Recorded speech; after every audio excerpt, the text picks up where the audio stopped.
కవిత కష్టాలైతే వీడుతున్నట్టు కనిపించట్లేదు. తాజాగా ఆవిడ విచారణ కొనసాగుతూనే ఉంది. ఢిల్లీ మద్యం విధానం కుంభకోణం కేసులో ఎన్ఫోర్స్మెంట్ డైరెక్టరేట్ కస్టడీలో ఉన్న బీఆర్ఎస్ ఎమ్మెల్సీ కల్వకుంట్ల కవితను అధికారులు 4వ రోజున బుధవారం కూడా విచారించారు. మద్యం విధానం కూర్పు, అమలు, సౌత్ గ్రూప్ కిక్ బ్యాక్లకు సంబంధించి పలు అంశాలపై ప్రశ్నించినట్టు సమాచారం. అనంతరం సాయంత్రం 7 గంటల సమయంలో మాజీ మంత్రి కేటీఆర్ ఈడీ కార్యాలయంలో కవితతో భేటీ అయ్యి సుమారు గంట సేపు మాట్లాడారు. శుక్రవారం సుప్రీంకోర్టులో జరగనున్న విచారణకు సంబంధించి న్యాయవాది మోహిత్ రావుతో కలిసి చర్చించారు. మరోవైపు కవిత పిఎలైన రాజేష్ రోహిత్ రావులని బుధవారం ఉదయం నుంచి రాత్రి వరకు ఈడీ అధికారులు విచారించారు. జప్తు చేసిన వాళ్ళ ఫోన్లకు సంబంధించి పలు ప్రశ్నలు అడిగినట్టు తెలిసింది. మరొకవైపు మద్యం విధానం కుంభకోణం కేసులో నిందితుడైన హైదరాబాద్ వ్యాపారవేత్త అభిషేక్ బోయినపల్లికి సుప్రీంకోర్టు 5 వారాల పాటు మధ్యంతర బెయిల్ మంజూరు చేసింది. 2023 జూలైలో ఢిల్లీ హైకోర్టు బెయిల్ నిరాకరించడానికి సవాల్ చేస్తూ అభిషేక్ దాఖలు చేసిన petition justice Sanjiv Khanna, justice Dipankar దత్తాలతో కూడిన ధర్మాసనం బుధవారం విచారించింది.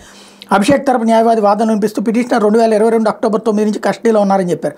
పిటిషనర్ భార్య అనారోగ్యంగా ఉన్నారంటూ బెయిల్ మంజూరు చేయాలని కోరారు. మధ్యంతర బెయిల్ మంజూరు చేయడానికి అనుమతిస్తామని, అయితే ట్రయల్ కోర్టు విధించిన షరతులు పాటించాలని ధర్మాసనం పేర్కొంది. ఈడీ అధికారులతో టచ్లో ఉండేందుకు వీలుగా ఫోన్ నెంబర్ ఇవ్వాలి, పాస్పోర్ట్ సరెండర్ చేయాలి, స్వస్థలం హైదరాబాద్ సందర్శించడం మినహా దేశ రాజధాని ప్రాంతాన్ని వీడి వెళ్లరాదని చెప్పింది. తదుపరి విచారణ 5 వారాల పాటు వాయిదా వేసింది.